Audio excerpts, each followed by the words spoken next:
All right, guys, how you doing? Henry Nutt here again with my son Kadin Nutt. Here we are in Tahoe, enjoying a nice summer little break here. Beautiful day, sitting out on the deck in the woods. And Kadin's got some exciting news that he's sharing. I wanted to make sure we get a chance to talk to you guys about it before it actually happens, which is coming up pretty quick. So, Kadin, tell them who you are and what you got going on, man. Yeah. What's up, guys? It's Kadin again. I'm Henry's son.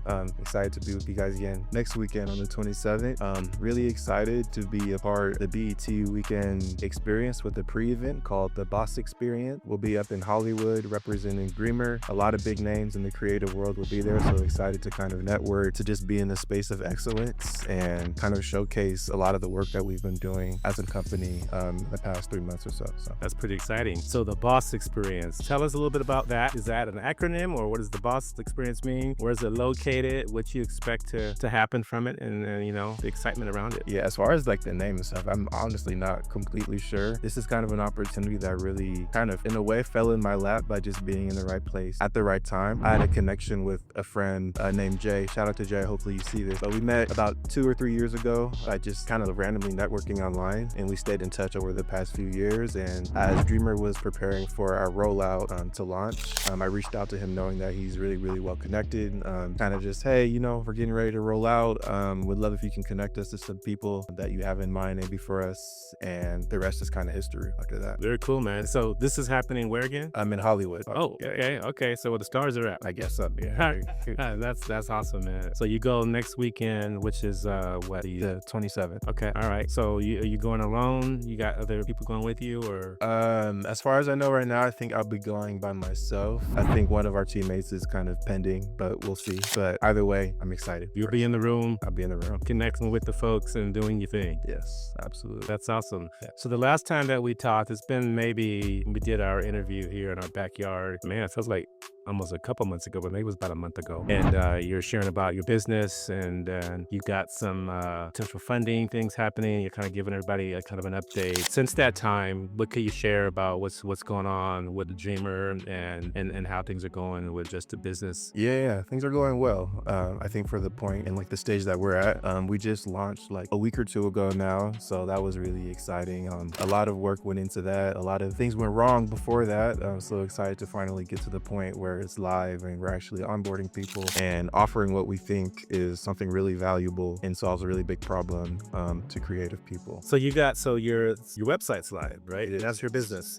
So tell us a little bit more about that. Like I know you went live, and that's you saying the onboarding. So kind of how's that working, and what is it exactly that you're doing? Yeah. So Dreamer is just a really, really easy and secure way for creatives to get paid when someone wants to use their work online. So basically making licensing much, much, much easier for creative IP holders and owners. So from indie artists to influencers to brands, whoever wants to use your work, we're kind of the middleman in between that, making that transaction just 10 times easier and really safe and secure for the creator. So if you were talking to someone that didn't know about Dreamer, is like has this business idea in the creative space, if they come to you, what do you actually help them do? What is that problem that you're solving for them? Yeah. So what you see is like if you're on social media a lot, you'll see all these different like, hey, can we use this for that? Can we post this on all our different pages? And often creators will answer and kind of just say yes without getting paid, without a transaction actually happening.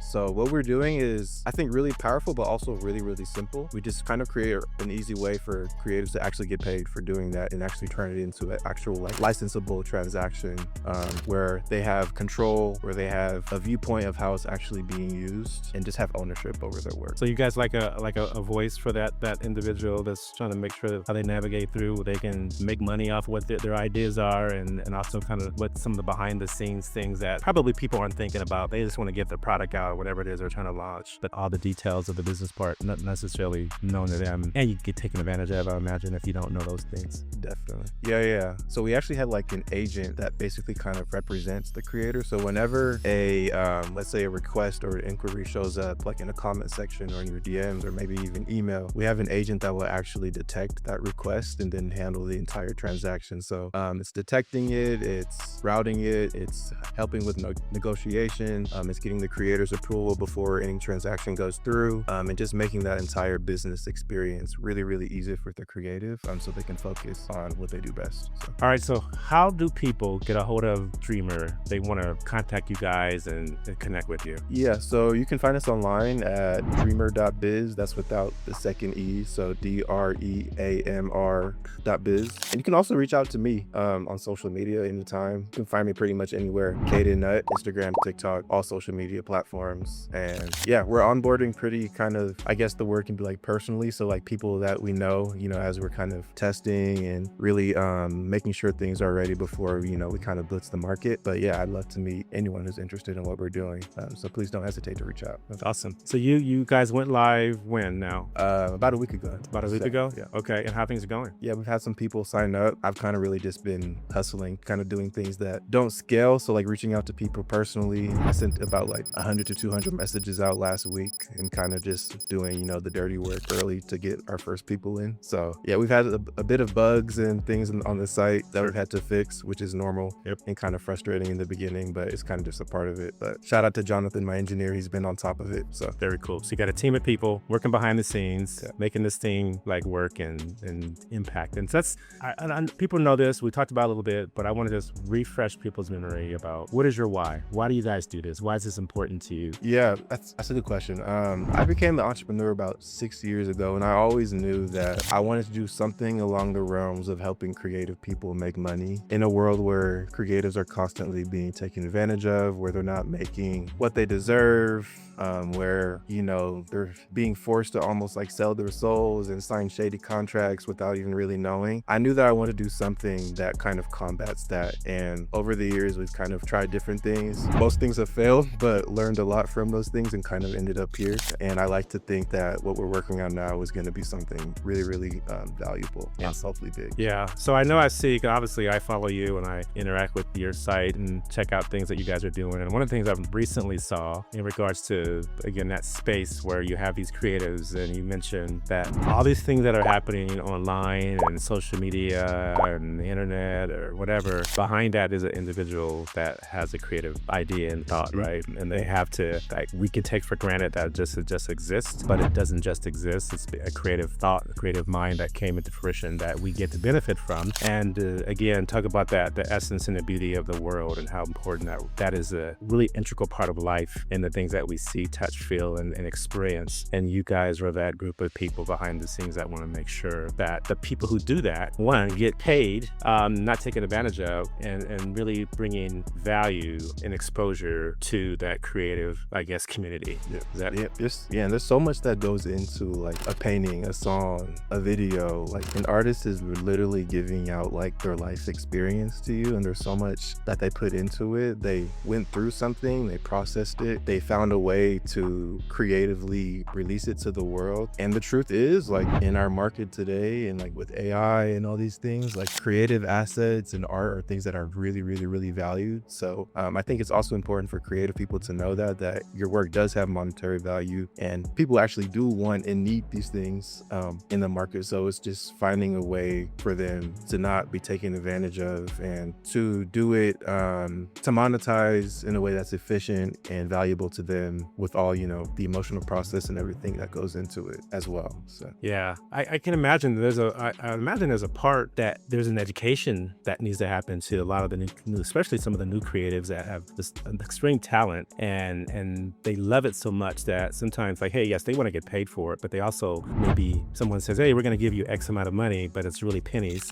and they get taken advantage of. But their craft, their gift, the very thing that is bringing life to maybe some industry that wants to use their services and their talent doesn't really appreciate that what they bring, and they can just kind of sell their soul, as you said, and not be compensated appropriately. Yeah. So I think, that's, again, it's something that I think the education piece is huge in getting those folks who could easily be taken advantage of, because you're just out there making music, or you're out there writing poetry, whatever you're doing. And something that I recognized recently, even people who make music, right, and have these great songs out there, and you think that anybody, that song is theirs, they own that song. And what I've learned recently, and the different politicians will play somebody's song, and they're like, no, you can't play that song at your event. That's my song. You have to get permission. And I may say no, right? And so, go through Dreamer. Yeah, you got to go through Dreamer, right? So that's really cool. But I think there's an education part here that a lot of people, from the consumer as well as the artists, making sure they understand, especially the young new artists that are out there that just want to do their thing, and they have to know that there is money for your thing,